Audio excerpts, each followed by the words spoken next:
Hey everybody, it's Master Gallengeist here, bringing you my Halo video game series perspective. Wearing my shirt, wearing my jacket, and this is going to be a kind of doozy one, because this is one of the franchises and one of the video game series that is very influential to me and has pretty much shaped my relationship with video games at like a pivotal age.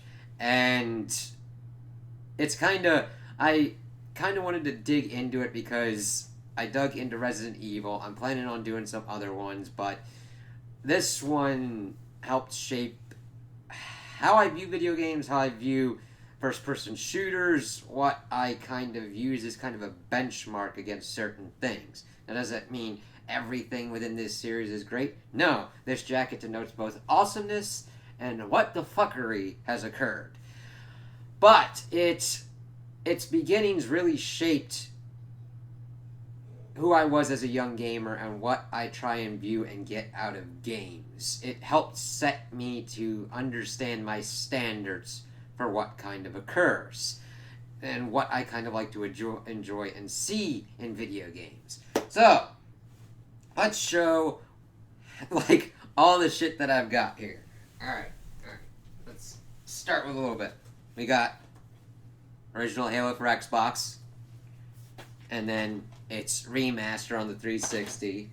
And at first, when I went through that, I'm like, alright, cool. Because I saw it in like GameStops. I'm like, Xbox wasn't even on my radar. That got me, and I'm like, oh, this kind of seems fun to play. And then I got it for Christmas one year, and I'm like, wow, I kind of like Halo. So then I started going to Legendary Editions. This is one of the first series that I ever really went with the big editions. So I went big with it in Halo 2 with 2004. And I'm like, alright, this is working out. Even going for the multiplayer map pack. Back before it was like, hey, you actually had to buy a fucking disc for that shit. Then we get to Halo 3. That's where I went up even further with, like, okay, they went with regular, limited, and then legendary, where you get that motherfucking helmet. Now, granted, that was like $150 back then, and I got my money's worth from it. I'm like, alright, this helmet's pretty cool. I like it. I just need a place to fucking display it. But this was the only series that I would think about even putting out that kind of money for a certain thing. Nowadays, certain ones, you're going more for the extras like the helmet more than the actual game. And then, of course, we've got Halo 3 ODST, which was an interesting kind of departure for Halo, because mostly up until that point, you're the Master Chief. Here, you're an ODST. Your Spartans were like the elite of the elites. Then you kind of have the ODSTs who are like super kind of Marines, and then you got your regular Marines that are screaming as the Covenant are coming for them in certain instances. Then we've got like Halo Wars. This was a cool kind of like one to get a legendary kind of like limited edition for. It's got like a nice kind of metal kind of thing going on for it and some nice kind of extras. And this was an RTS, and this one was really good because it was a console RTS, and you're like, that shouldn't fucking work, now should it? Well, it did, and it was pretty fun. Then, we got the Legendary Edition of Reach. This is a statue kind of thing that's got all of the characters of Noble Team. Well, not all of the characters, but it's got, like, Noble Team doing its shit, and you're like, yeah, okay.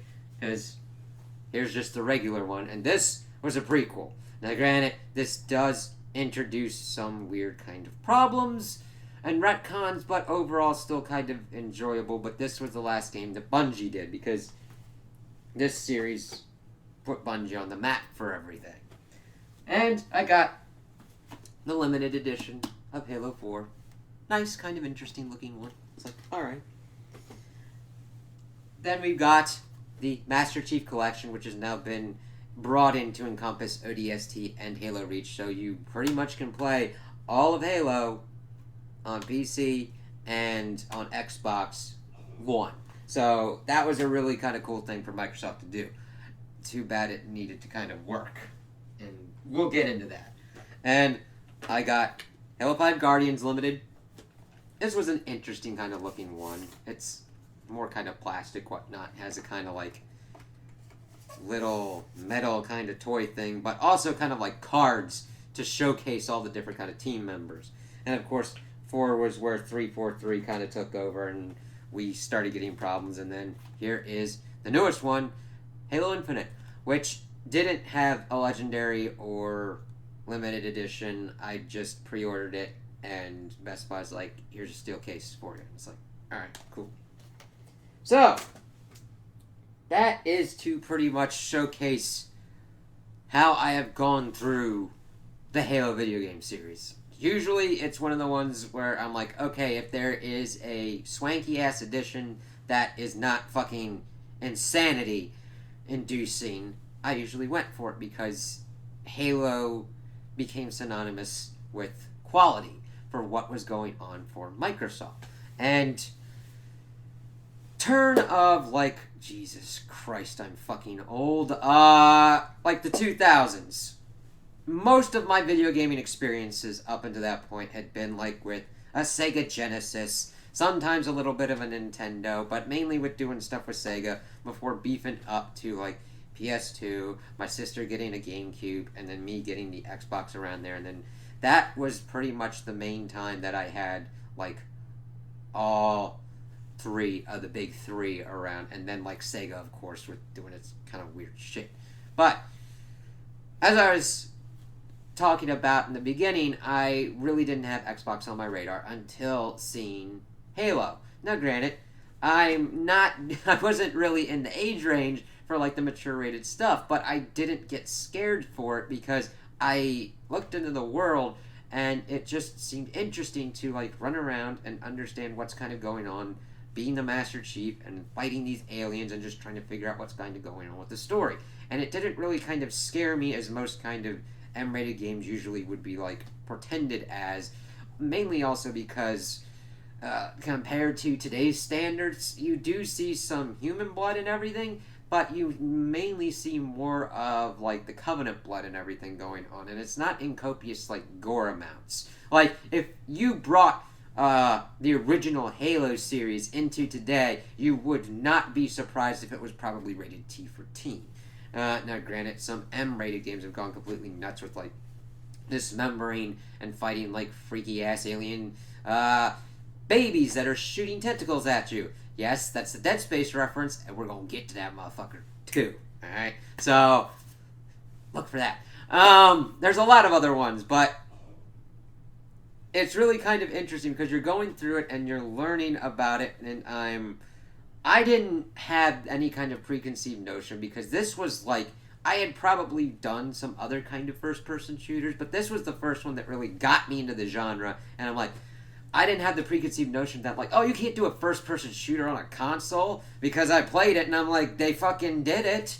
And Bungie's just ability to essentially do a sci-fi kind of space opera nuttery thing that very much evoked, like, a B-movie feel, but with doing enough to the story to make you be like, okay, I'm interested in what's going on around the corner. We are introduced to the Master Chief on the Pillar of Autumn as Captain Keyes is like the Covenant, how they find us. They must have came on after us after Reach and all that, and we find this giant mysterious artifact, the titular Halo, and we go down onto it because our ship is being destroyed, and I have to as the Master Chief, protect the AI construct Cortana. So then we land on the ring, and this really sets up why Halo is great, because it's linear, but it's done in a sandbox kind of fashion. What I mean by this is, everything happens in kind of a logical progression, but you have enough lateral leeway to kind of approach things in your own kind of ways in how you kind of do things. So you're going through, you're like, alright, I kind of gotta use the pistol, which was overpowered as fucking shit, but fucking awesome. Like, you could literally, if you did everything right, muck around with the pistol probably throughout most of the game. However, you'd get to a certain point where you'd be like, I'm gonna have to fucking use some other shit, because shit's getting kind of real. But you're going through, you're using all these different kind of weapons, and that's the thing.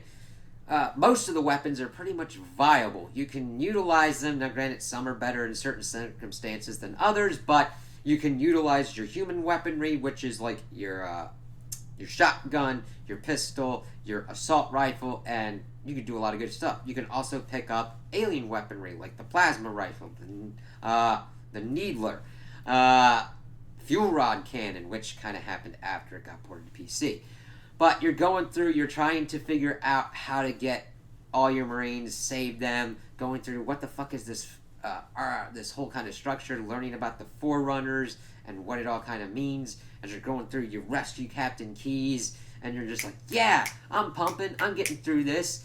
And then you're trying to like figure out this is where it starts to kind of turn. This is where it's kind of interesting because I didn't think about it until I was kind of like thinking about how to make this video, but you then start to pretty much get a Resident Evil kind of turn.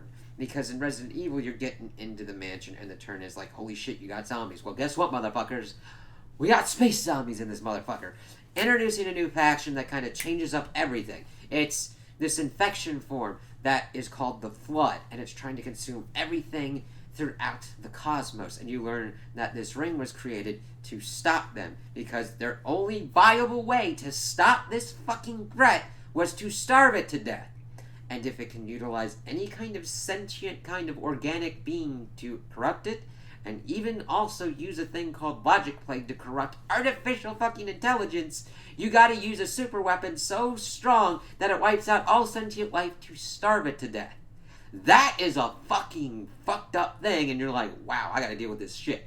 Where's my shotgun at? Because it's zombies, you gotta deal with it with shotguns. Leading to the library level as the monitor installation, the installation 343 Guilty Spark is like, yes, we must activate the Halo Array Reclaimer, and don't worry, that kind of gets retconned and kind of hoolered as we're going through. So, we then get in and we're like, okay, we're helping out, we're going through this. If you're not even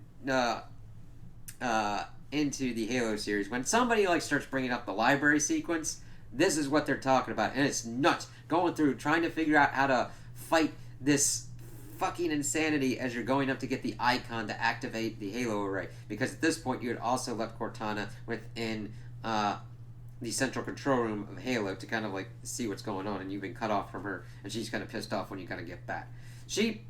They pretty much made her the kind of like girlfriend kind of role, that they're a kind of team, and I say girlfriend role because that's kind of how they Bungie would talk in Vidocs about it. I would always kind of view her as a partner with the chief, and that they would look out for each other because she'd give him intel, figure out what's going on. She's usually along for the brain ride, and they try and look out for each other.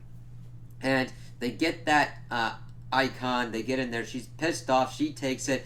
343 is like sputtering and fluttering and like, what the fuck? So they're trying to figure out what to kind of do. They're trying to see that the Flood are trying to leave, and as an enemy, they're an interesting kind of enemy because they can attack you with just melee, which utilizes good shotgun counter. They can fucking use rockets like a goddamn motherfucker, which is essentially horrible on fucking Legendary. Yes, the tier levels on this motherfucker for difficulty is insane. So if anybody tells you, funnily, if you are trying to get in this series, start off on Legendary. Tell them politely to just go fuck off. Do not start there. Heroic, which is the kind of hard/medium, that'll help you kind of figure out what you're kind of going on. And definitely do not go with Halo 2 to start off on Legendary. Sniper Jackals will fucking own your asses, and you will not have a good time. You build up to that shit. I mean, granted, in the just Xbox era, OG Xbox, I'd be like, maybe do it just to test my metal, and the only times I do it after that is to, of course, get like achievements and everything, and of course test my metal and see what's going on with it. But you're going through, you see that the Flood are trying to muck around with the Covenant ship. You see that they have infected and taken over Captain Keyes, and the reason is they're trying to figure out stuff on Earth, and you're going for him because you need his neural link, and your option is like, we gotta stop this. And so we get towards the end game, and we start to destroy the Pillar of Autumn to set it on a nuclear thing to kind of blow it up and destroy the Halo ring. and you think that's kind of it. And it sets up one of the most iconic things in Halo, the Warthog run, where everything's blowing up, and you're just trying to, like, get the fuck out of Dodge, and it's just great because you're driving and you're juking and you're trying to find the best kind of ways to get through, and then you get on and all we hear are dust and echoes, as Cortana says, as he flies off, takes off his helmet, and you're like, wow, that was actually pretty cool. And you're just thinking, well, where else can this go? So I'm waiting around, and because Halo came out, set off Xbox 2001. Then in 2004, I'm like, all right, let's go with this. And the thing is, it had also bonded me with, like, friends, because we'd play Halo on the Xbox. We'd play Battlefront on the Xbox as well. This is where we kind of get into, like, those big kind of multiplayer things, because you got your split screen co-op and everything. You can do a lot of cool shit with the Xbox. It's like, yeah. So then we get Halo 2 out there. And I beat it in like 3 days, and I had a good time with it, but I'm still like, okay, because you learn that there's a lot of fucking crazy shit that was going on at Bungie to try and, like, put this thing out. And I'm like, okay, with all the weird shit they had to go and do through, this was still a good one. However, it introduced some things where you're like, okay, you split the campaign between the Master Chief and the Arbiter, because now you start getting the other perspective of the Covenant, and that they are trying to eliminate humanity, mainly because these three prophets learn that the Forerunners kind of were having them set up as the Reclaimers, and the prophets are like, fuck that noise. We wipe out humanity, we set off these things, we go on this great journey, this whole religious kind of thing where they would be ascended to godhood. Where it's like, no, you must read the instruction manual because that's universal fucking suicide. Literally, it was a suicide device to kill all sentient life, to starve a fucked up crazy ass organism, which we get retconned later on. That is a fucking horrendous, even crazier kind of thing. So, you're going between this. The Arbiter was a disgraced fleet commander who was pretty much in charge when the whole Halo thing was blown up, but they pretty much deem him unworthy, but then use him as the Arbiter of the Prophets to send off and pretty much do suicide missions. Like, yeah, you'll die, but you'll die when it's convenient for us, motherfucker. So, we see Halo, and we see the Master Chief. He gets a new set of duds. We see that Sergeant Johnson has somehow survived, which is kind of interesting because you get legendary endings, so that's pretty much why you would want to get through on legendary as well. Because the legendary ending of Halo 1 is that Johnson is hugging an elite as the autumn explodes. But as you can tell, he's fucking alive here. So that was the one legendary ending that is like, okay, it doesn't really do anything. It's just like, hey, you beat the game on the hardest mode. Here's a thing. Which Bungie then starts putting like more and more kind of like Easter eggs and stuff like that for you to hunt later on throughout the series, which are pretty nice and pretty cool. However, this is like, it's really crazy because this series made me wanted to join Bungie, and then seeing how they've handled Destiny and how they've changed from Halo made me like, yeah, you're very different than what you used to be. So we start off with the Chief. He's back on Earth, telling everything going on, and we see the Covenant start to attack Earth. You get some cool ass scenes as you're like going through the space station, and the Master Chief is returning a bomb to the Covenant as he fucking flies it and has it in the ship, detonates it, and then flies and lands on one of the other UNSC ships that has Miranda Keyes, Captain Keyes' daughter, and Johnson. And I love this one line. This like keeps like the Aliens kind of feel of it. He's like, for Brit, he flew pretty good. And it's like, all right. Because he has, like, Sergeant Johnson has some of the most primo lines, but so does the Master Chief. He's a man of few words, but when he speaks and when he acts, he does some fucking crazy ass shit. Going on to Earth, helping fight the Covenant for what's going on. It's like, yeah, one of the prophets didn't think that humans would be here. So they accidentally found the human homeworld and just started fucking shit up. As you then fight this giant scarab thing, which later on in the next game you fight and actually are able to destroy, which is actually cool ass escalation of what's going on. But to see what's going on, we see that they're trying to escape. So we get the Chief picked up, we get him sent on after, and we find another Halo, Delta Halo. And, of course, that prophet tries to be like, hey, let's start this great journey thing again. It's like, god damn it. But we see that this Halo is kind of a little bit screwed up. And while we're doing this, we also see that the Arbiter is sent after this one heretic who's like, the great journey's a lie. And we see that they captured 343 Guilty Spark. And that we are introduced into another race of the Covenant, the Brutes, led by Tartarus, who is definitely trying to get shit done with the Prophets.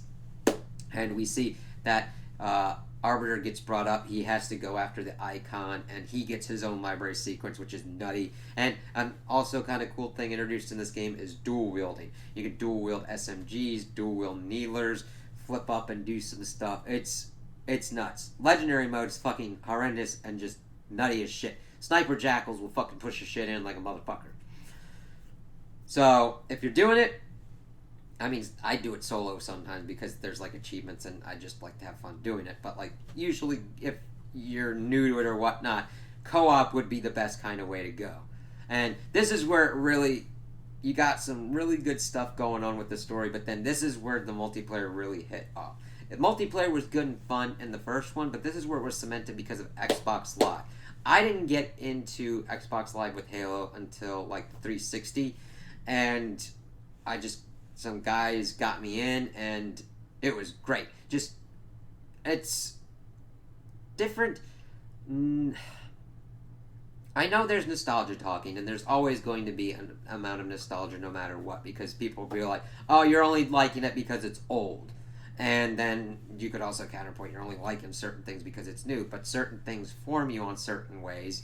It's just the way the multiplayer was back then, you could make your own fun, and you weren't psychologically tuned to do stupid fucking shit like in Halo Infinite, which we're going to get to. You just would do random shit. You would play the game as intended because the fundamentals were there, and there weren't stupid, weird-ass bullshit things to get you playing for longer. You just played as long as you wanted because you wanted to play the game because it was fun, and you were having fun with friends. And if you weren't, you took a break, and you didn't deal with the trash talking and the insanity that would ensue, or you'd set it up with other people to make fucking movies like Red vs. Blue and all that. And it was fun. It was cool. I had a good time. And then we see 3 years after that, because we get them crescendoing at the end of the game.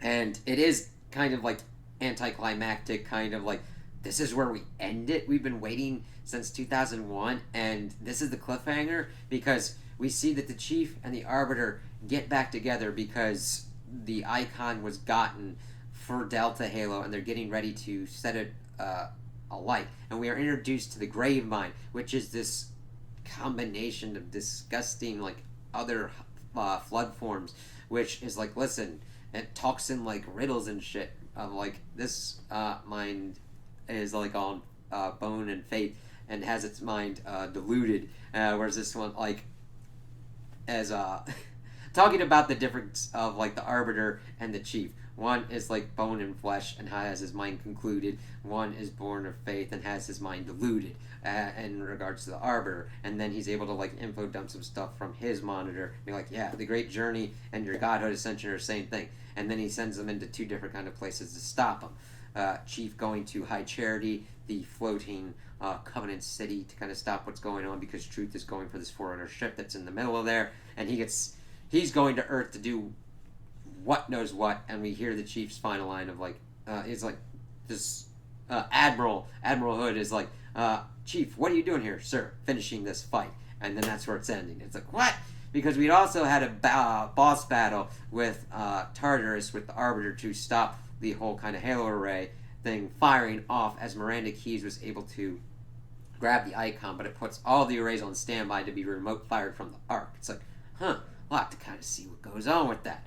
And you're just like, oh god, you put it there with them doing that. And as a boss battle, it was really kind of weird. We didn't have any boss battles in the first Halo, and even though this was in here, it worked serviceably enough, but I think 343 and Microsoft learned the wrong kind of message, because we get more of that kind of stuff in 5 and Infinite. So then, 2007. Halo 3. Probably my favorite one because I usually like concluding kind of chapters of stories. It's mainly where you get your resolutions, get your character depth, and everything going on and just doing things. And this just hit because we're like, I've been waiting since 2004, since I finished this in like 3 days. I've been playing multiplayer with my bros, and it just hit for me. Like, granted, there are probably some story problems and everything going on with it, and there are certain levels that are like, this is a slog to kind of go through, but it helped to do a kind of fitting conclusion while still leaving it open-ended. As we start off, the chief falls down. We see Cortana talking about how she chose John because of his luck, because he was fast and swift and brave. He was just like all the other Spartans, but he had what the others didn't, and it was luck. And see, at this point, Cortana had been left behind on High Charity. They had to separate. So Chief is just kind of reminiscing on his own. We see that there was a civil war within the Covenant because the Brutes had betrayed the elites, the Sanghelios. Sanghelios is their homeworld. They're the Sangheli. And that set off a whole thing, so now we've got the elites on our side. We've got the Arbiter, because the Chief pops up. It's like, it's a fucking elite. And it's like, no, it's okay. He's on our side, as Johnson says. So, well, he's on our side. And because the Chief's armor was locked up, it's like, alright, so they're kind of going through, they're trying to figure out, they're getting everything set up. We're on Earth. We're really doing this fight up. We get the information that they're digging for something in Mombasa, and we see that the Prophet of Truth is like, screw you, motherfuckers, essentially. And they're fighting through. We're seeing that we've got brute chieftains with gravity hammers. We've still got certain weapons that dual wield. We've got the introduction of equipment such as a bubble shield, a regenerator, a shock thing to take out shields and armor. And the brute chieftains were great kind of like mini boss kind of way things. They weren't complete boss battle kind of stuff. We do get one boss battle at the end, but you had to figure out how to fight them because sometimes they would have detached turrets, which had a lot of firepower that you'd have to fuck with. They'd have a gravity hammer, which is fucking awesome when you've got one, but not so much when you're used against you. And you're trying to help utilize this human resistance as you're like pushing through all these different areas and just figuring out your ways through them. This one's legendary was pretty fun. I mean, granted, there were some frustrating kind of areas and everything, but you're rolling around with your tanks, you're doing the brute choppers and everything like that, and you've got a great story of just like, okay, you're going through, you're trying to see what's going on, you see them kind of mucking about with this. They opened up this Forerunner artifact on Earth to go to the Ark, and the thing is, the Chief has to muck around with this Flood Covenant ship as it crashes on Earth, and you're like, we gotta stop this because it could consume the whole Earth. He gets in there, but there's also another kind of thing because there's a message from Cortana. It's like, holy shit. And they gotta stop him because of the Ark and everything, and she had been pretty much captured, and the legendary ending for 2 is that the Gravemind would ask her questions and she would answer them. And she's like, shoot. And we see that it's been mucking with her, and see, of course, AI have a certain shelf life. She should you get into the rampancy territory where they'll literally think themselves to death. That becomes more important later on in the series. But you're going through this and you're like, holy shit, hopefully we can help Cortana out. As we go through, get into the Ark, and it's like, holy shit, we see ships landing down, giving us tanks, blasting through some stuff, fighting scarabs, and blowing their asses up as the Master Chief. This one was a good one because you're the Chief the whole time. And not saying that the second one was bad, but you're playing this to be the Chief. He's the insert, whereas when you've got the Arbiter, you're not as much as an insert. You're more of a full-form character, and they're going to do certain things certain ways. You don't really put yourself in the scene. Now, granted, the Chief does talk and has a certain iconic voice, but you could put yourself in there and be like, yeah, okay, let's do this shit. And you're going through it, and you're trying to figure out what's going on. You're trying to control get to things before the Prophet of Truth does, learning about the whole stuff of like activating the Halo arrays. And we see that High Charity pops up as well. You're like, fuck, we don't really want to deal with that, as it's like a whole flooded up Covenant city with the Gravemind on it. But we get to that part where you're like assaulting the control room, and it just hits differently than Halo 1 because you're like, this is where the end game is coming for this. You're like, you're finishing this fight, and you team up with the Flood to stop Truth, who has tried to force Sergeant Johnson to activate it, who has tried, like, Miranda tried to save his ass, but she gets killed. You're like, damn. But you see that the Arbiter gets there and kills the Prophet of Truth in a badass way. And then, of course, the Great Mind's like, yes, now I have the installation. Now I can stop you motherfuckers and I can do my own shit. But, of course, they're like, they had learned that this is the Ark, and it can create Halo rays, and it's rebuilding the ring that the Chief blew up and won. And they kind of need an icon, so where would that be? Cortana would have it in High Charity. So we get Chief going through the kind of nutty-ass level of High Charity, but it's really nice because she's like, I don't know if I'm me anymore. And he's like, make a promise, I keep it. And she's like, I do know how to pick them. As they then escape out through and are able to get to the installation's control room, and they're getting ready to start it, but 343 is like, no, if you do this, it's a premature firing. It'll destroy the installation. And he's like, we got this. And then Spark kills Johnson. And it's like, ah, shit. And then you're given the Spartan laser from Johnson, which was another badass weapon. And you fight and you destroy 343 because he's kind of gone rampant. He's like hundreds of thousands of years old. This has been his job to monitor these installations. And then you're like, holy fucking shit. So then you get another great ass Warthog escape sequence. The music in this series is fucking awesome. Like, it is the best mixture of like crazy ass orchestral monk chanting with rock music and da da da da da da da da. Don't want to get screwed over with that because YouTube's nutty on that, but look up Halo's music. It's part of the experience because, yeah, I can tell you it's like, yeah, this would be pretty good, but like the first time you hear it, playing those games, as you're going through on that run and trying to get the Chief out of there and get Arbiter out of there as you're escaping to the UNSC ship, and you see the end. You see that Arbiter made it back to Earth, but the Chief didn't. Unless you played the legendary ending, and you see that the slip space kind of bubble cut off, and we see that they're floating, and the Chief ends it with getting into cryosleep, and Cortana's like, yeah, I'll put down a beacon, and he's like, wake me when you need me. And I'm like, yeah, there's my good save point. And this was also a pivotal game because it introduced, it just refined the multiplayer with certain progressions and cosmetics, which this was kind of the start of those weird kind of psychological kind of things, but it wasn't that tuned to, if you just played better and were able to get your skills up and just played well enough, you'd be able to get the things that you wanted. It's like, yeah, okay.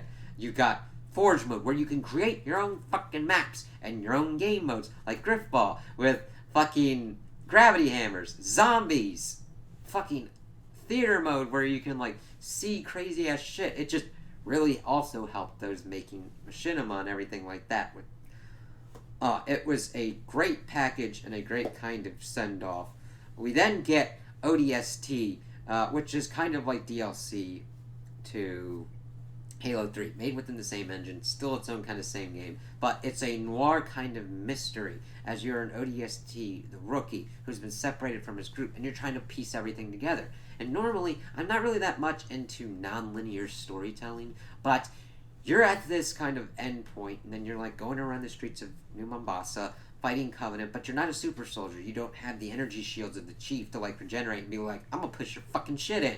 No, you gotta tactically figure out what's going on. You gotta utilize your pistol and your SMG as they are silenced and everything, and see what kind of enemies you can deal with. As you are helping to find like the more kind of interesting characters of Nathan Fillion as Buck, and the rest of his squad, and Veronica Dare, she's a good one, as she's trying to search New Mombasa for something. And we're going through and we're figuring out that it's this engineer that has gotten into the AI system of the city. And I'm like, wow, he could really tell us a lot about the Covenant. And seeing that legendary ending, and you see Johnson being like, you tell us what's going on. So this is set kind of like between the aftermath of like 2 and 3, and I like it's kind of lining up like that. Then we get to now, granted, that introduced Firefight Mode, which is essentially their Horde mode, and it just worked really well on that one. Now, granted, you aren't the super Spartan and everything. We do have a later one that has the Spartan stuff going on with it, but this was a nice introduction as you're just pretty much fucking around and doing the cool kind of stuff that you kind of want to do. Then we get to Halo Reach, Bungie's swan song for the Halo series. This has weird shit for it. This is where I started kind of falling off with the multiplayer, because this was kind of contentious with how certain armor abilities were kind of balanced out, and it kind of got more Call of Duty-ified, codified in there, and kind of got really grindy with certain kind of cosmetics and aspects. It was now cosmetics mainly. It didn't really affect your gameplay of it, so that was kind of weird. I'm like, okay, I kind of played it, but not as much as like 2 and not as much as 3 with playing with people online. The story, of course, is technically chronologically set at the beginning of what's going on, telling the fall of the human colony world of Reach. And the thing is, the Spartans were created to actually kind of deal with the human insurrection thing. Then the Covenant come in and like, we got a holy war against you motherfuckers! And then it's like, okay, good thing we kind of did this weird-ass program where we just kidnapped children, fucked with them a little bit, and turned them into super soldiers, and just kind of like psychologically fucked with them, and gave them power armor, so kick their fucking asses. And there's a lot of other kind of crazy shit and lore that goes on with that. But this, we are seeing mainly Spartan 3s, which are the 3rd generation, which were usually made more as kind of like expendable cannon fodder, instead of like the super ones of like the Chief Spartan 2s. But there's a Spartan 2 in this one. But we are introduced to Noble Team. This is very much like the Magnificent Seven, Akira Kurosawa's Seven Samurai kind of thing.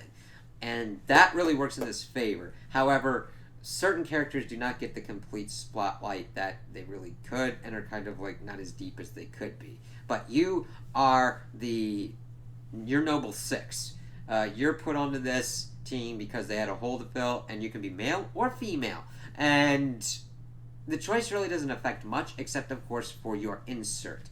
And the thing is, you already know the end of this game before you even play it. Kind of like the Titanic. However, it's about the journey, not the destination. Because you're like, alright, how does this all work out? We're introduced to Carter, to Kat, to George, to Emile, to June. As we're trying to figure out what's going on, we see that it starts kind of innocently enough thinking that insurrectionists had taken control of something and stopped communication, when we find out that it's actually the Covenant finding one of the big kind of worlds of Reach. They're trying to get to humanity. Of course, the Winter Contingency, as we see that the Covenant are just taking and taking, as you're doing everything you can to stop them, and losing your squad one by one as you're going through this. First starting off with George sacrificing himself to destroy this carrier and hopefully make sure the fleet is stopped. It doesn't work. As Noble Six falls down back to the Earth, he links up back with his squad. They're trying to figure out what to do next, and we lose Kat. And they're trying to figure out how to stop him. And of course, this is where we're introduced to Cortana and Dr. Halsey, who Cortana's brain is modeled after, setting us up to hand this off to the Chief. And Noble Six was picked, and he carries it, and of course then we lose. June goes off to go with Halsey, the only one that survives. The only Spartan of Noble Team to survive, as we then see that Carter gets injured and decides to sacrifice himself to make the mission continue, and then we see that Emile is doing his thing to kind of get everything going on. We hand off Cortana to Keys to get them out and have their best chance against the Covenant, and to figure out the best kind of way to utilize like Forerunner tech and everything. Then we see that Emile dies, and then one of the most badass kind of things possible is that the last kind of level is that you are the last Spartan alive, and your goal is to survive, but the thing is, you can't, and then you die, and then the legendary ending is a nice kind of thing of like, even though you died, what you did helped to set things in motion to make a better tomorrow, as Halsey's talking about how Reach claimed your armor, but your courage you gave to us, as you go from seeing your helmet as it's lying on the ground looking at you as you're getting mobbed because you're a badass motherfucker and it's going to take a lot of them to kick your ass and kill you. And then you see the helmet and everything kind of grown up and it's like, wow, that's kind of cool. And that is the end of Bungie's era. Now granted, it didn't end. It ended on a pretty nice note. However, you still saw the inclinations of what Bungie would become. Then we switch over to 343 stuff.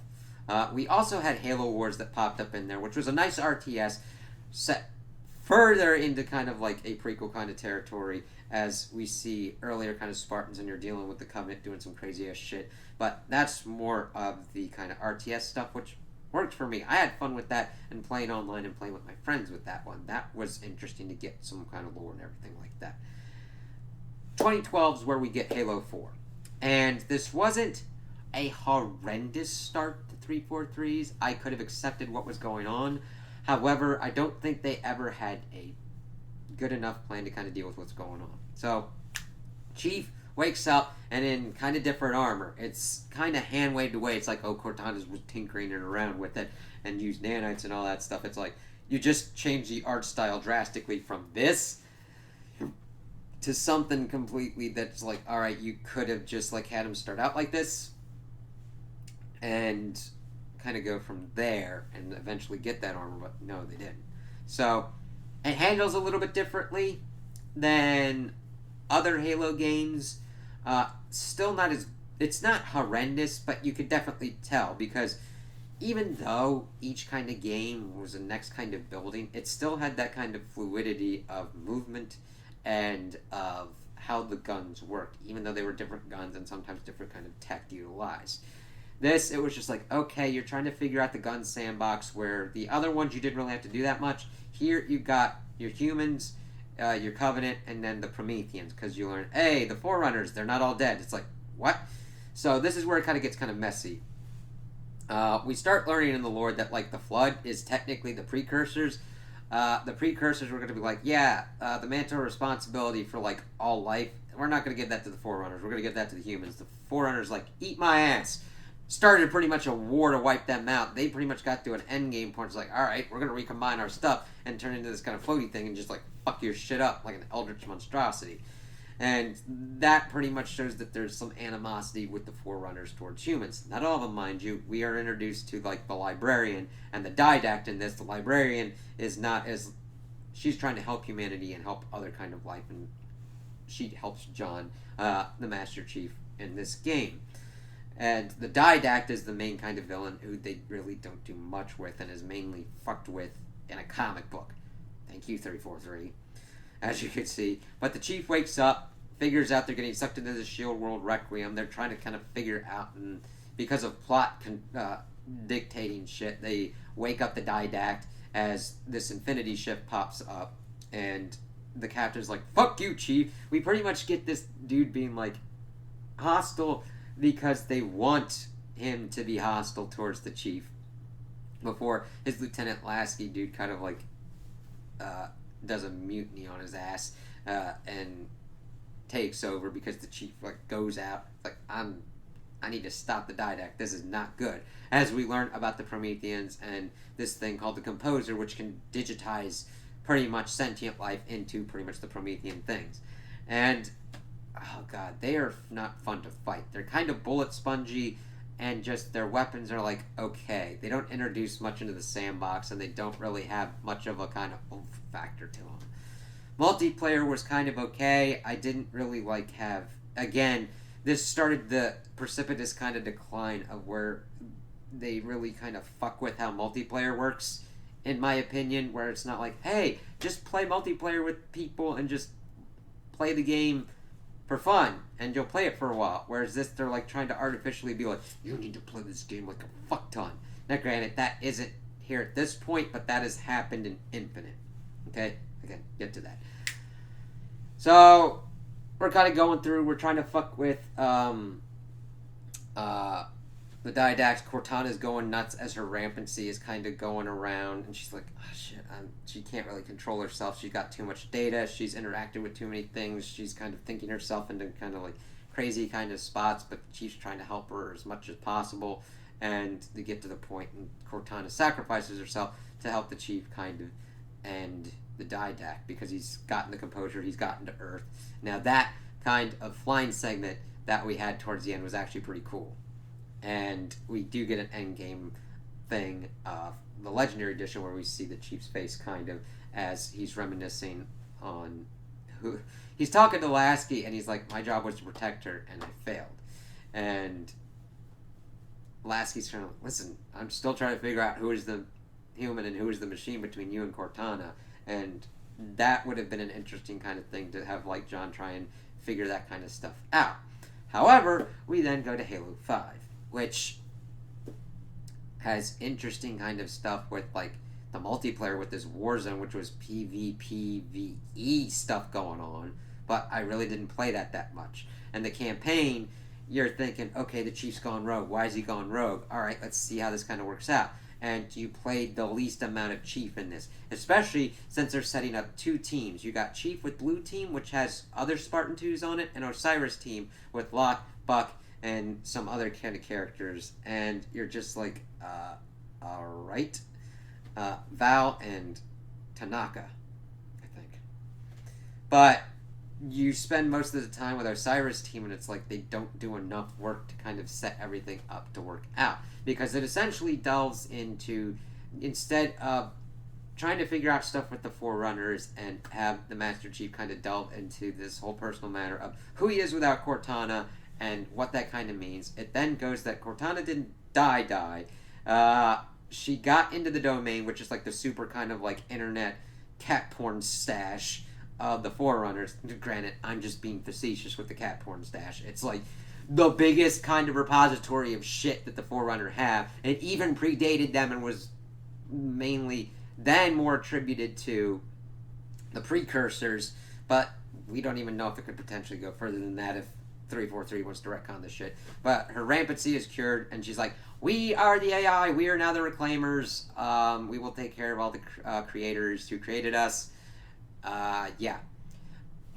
So it essentially kind of went into Mass Effect 3 territory of like, the Reapers have been here, and the cycle must continue kind of shit. Well, she doesn't go like the cycle must continue, but it's like, really? We're now going with this AI kind of stuff? It was just very strange. And then like the marketing of like, Locke versus Chief, we get this kind of like little weird tussle that doesn't really work because Chief's trying to figure out what Cortana's doing, kind of like running at Blue Team's going on. Osiris is like, stop, Chief! And it's like, and it just like, if they were really gonna like fight and duke it out, you should be doing it yourselves, like actually fucking playing it. But why would we do that? Oh, and I also played Halo Wars 2. This comes after this, and that was the only one that I like traded in because I'm like, I'm kind of okay with that. It was an alright RTS, but nothing that really grabbed me. That actually comes after this because this was 2015. So, and 2014 is when we got the Master Chief Collection so that everything can be played on the Xbox One. It just would have been better if it had worked better at that point. I mean, it's gotten to a better playable state now, and where it kind of should have been, but it shows 343's handling of this series. So, we pretty much played most of it as Osiris Team, doing some weird kind of shit as they're trying to figure out what to do with the series, because you don't have those giant kind of locations with a big enough sandbox that you kind of figure out what to do on your own. You're kind of more linear. You're doing some, it's mainly kind of like Call of Duty kind of stuff. Not as much, like, not as the loadouts in Reach, but like Call of Duty of like what's going on here. And then at the end, we see that Chief is rescued by Osiris because they team up to try and stop Cortana and fight the same fucking boss, Warden, throughout everything. Oh god, that, because you fight one, then you fight like, one is Osiris Team, then you fight like 3 of them, then you fight, it's fucking stupid. They should never have done boss fights with that. And then it's like done at the end, you got an AI revolution and everything, and you're like, this is kind of a stupid way to do this, and John's trying to figure out how to stop Cortana and what's going on. Then we get to Halo Infinite, which came out last year. I liked the fundamentals of the multiplayer because the gunplay and the movement and actually playing it feels right. However, it is psychologically manipulative because the challenges and even the systems of getting challenges of doing it for the multiplayer are just counterintuitive. You have to play shitty to do those challenges. And even if you don't, your teammates are doing it to get cosmetics and stupid stuff. Which I don't mind getting cosmetics, but it's completely antithetical to what we were doing before. It's like, if I played the game, I could get shit with certain stuff with Halo 3. This, they want you in for the long haul and then either like getting frustrated and spending money or whatnot. It's like, why does this need to be monetized? Why does a games as a service need to fucking exist? What if I just pay for the game and have that? Can't there be a way for it to be done where that's how it kind of works, and then if there's extra kind of like DLC to like continue the story or some interesting kind of map packs, I can buy that so I can digitally have that and keep that. God, that's where I have, like, I got to a certain point, I did certain kind of achievements and everything, and I haven't played the multiplayer for a while. I'm like, people played it, yeah, it's free to play, but at the cost of being like completely stupidly built with challenges that even if you don't play the challenges, other people are playing the challenges, and it's gonna fuck with your time and fuck with their time, and it's just not worth it.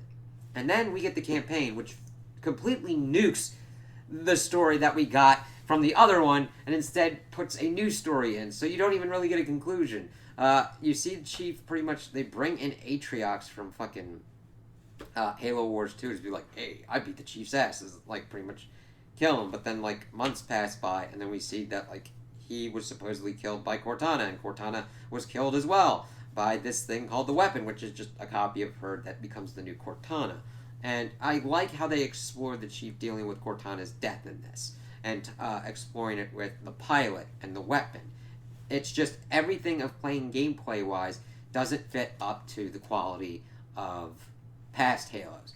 It's somebody looked and thought Far Cry looked cool, and they copied and pasted it, and even though the mechanics work out, and you're like, oh yeah, I'm grapple hooking around, you're just going around and doing the same stuff. There's no set pieces that really stand out. You just fight weird, stupid villains that have like no personality, that are bullet spongy, and you're just like, okay, I did this, I got this weapon, and you're fighting this Asharum dude, who's not even Atriox. He's like, yeah, I'm an old warrior. That was like the only best boss fight.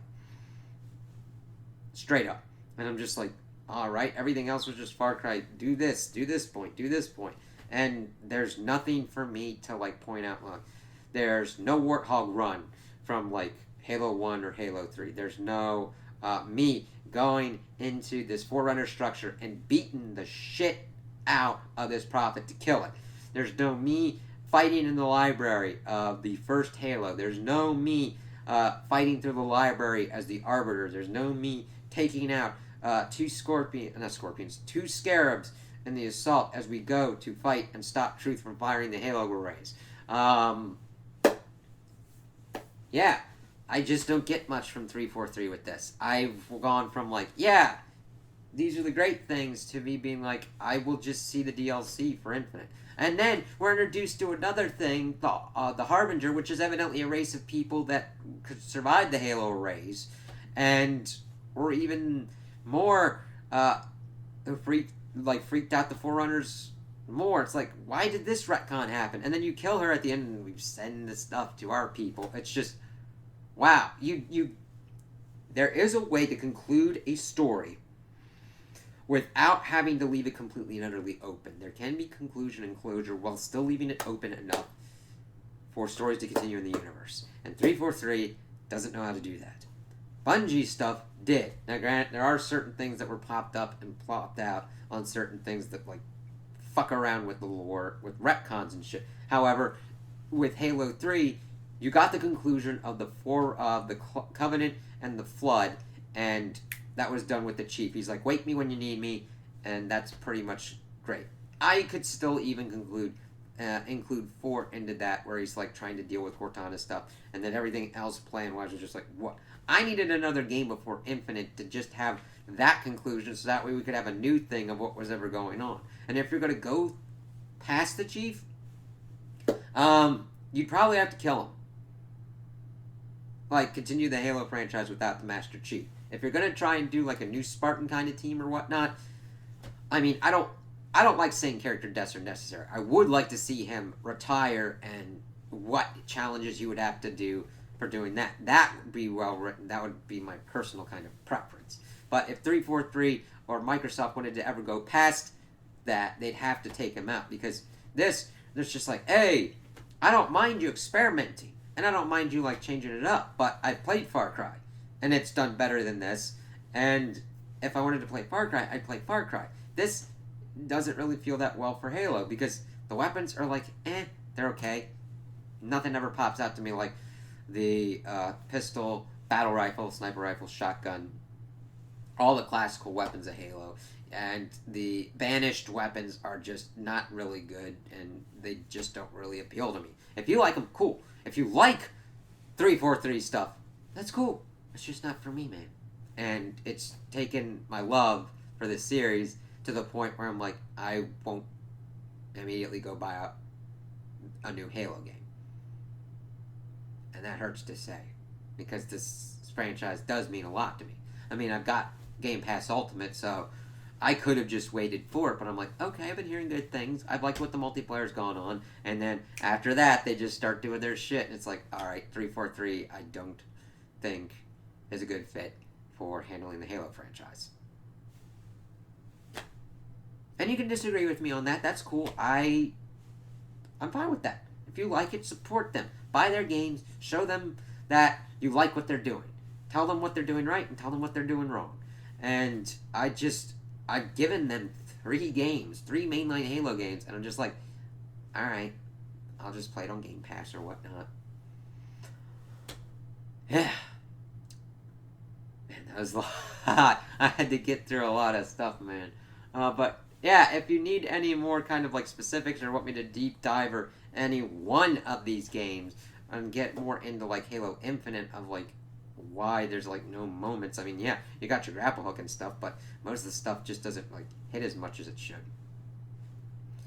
Like, I like what is there emotionally for certain things, like him talking to the pilot and be like, hey, we've all failed. I failed Cortana. It's alright. We can get through this. It was a nice moment between the chief and the pilot. And then seeing them at the end have their kind of little group as they're doing their own kind of stuff. I liked that. That's good stuff.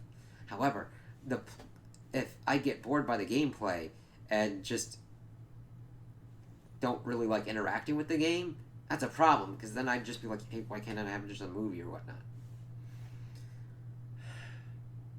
Yeah. I really wanted to love Infinite, but as I played through the campaign twice, one on Heroic, one on Legendary, doing some stuff, it's just like, yeah, I don't like the direction that this is going. And the thing is, it's, even though Bungie changed some stuff up, they still stayed close enough to what was going on with the game to still be familiar, which is hard to do. This, they're just doing whatever because they don't know what to do. So those are my opinions on the video game series Halo. Tell me what you guys think in the comments below. If you like it, if you don't like it, if you agree with me, if you disagree with me. Also like and subscribe, and I hope you have a good day.